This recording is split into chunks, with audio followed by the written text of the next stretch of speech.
So in today's culture, identity is, one, it's thrown around a lot, it seems like. Yeah. And two, it seems like people more and more might be confused about who they really truly are. How does somebody really go about like really starting to understand who they are and what their true identity is, I guess? I think that's the true epidemic in our culture is identity. I mean, if there's one question that we need to answer on this earth, it's who am I?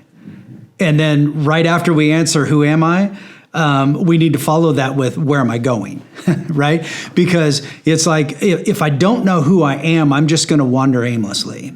But if I know who I am, I can put direction to my life.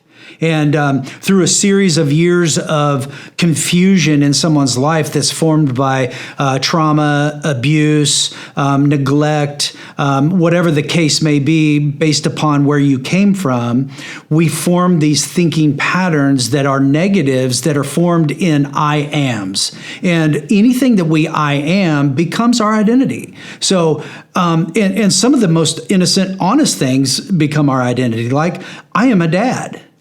I am a husband. I am a counselor. I am a friend.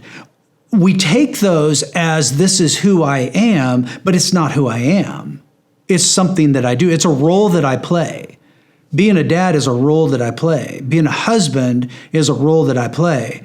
Now, our culture present day has then attached that to anything. I can be a chair, I can be a dog, I can be you name it, you fill in the blank, and we can just jump right into whatever that being is, right? And we can attach our identity to it.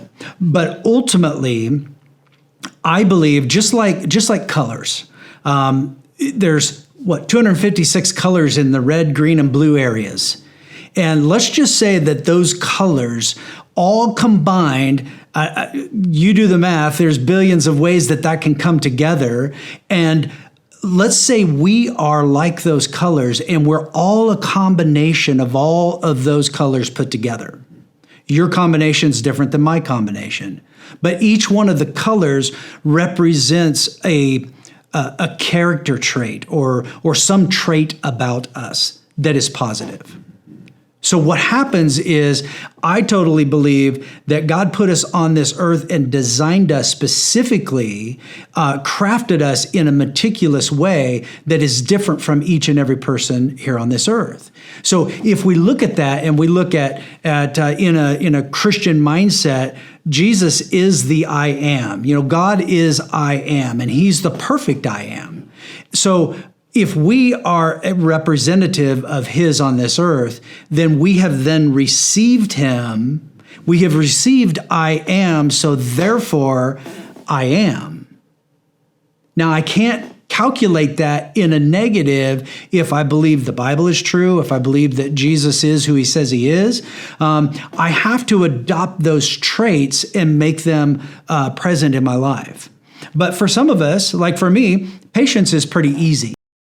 That's a trait. It's a natural trait of mine that's real easy. Loving is a natural trait of mine. So at a core, it's easy for me to be loving and patient. Where you have somebody else that you say, hey, are you patient? They go, oh my gosh, patience is the way I struggle. Well, it doesn't make it bad. They're just different than me. Now, can they work on that patient area and become more patient? Absolutely. Because we can adjust that color scheme and make the patient color just a little bit more dominant. Now, it still may not be natural because that's not naturally my makeup, but that's the power of our brain. We can then adjust it and we can be more patient, right? So when we're talking about traits, I think that's when we talk specifically about identity, because that combination of traits is really who we are.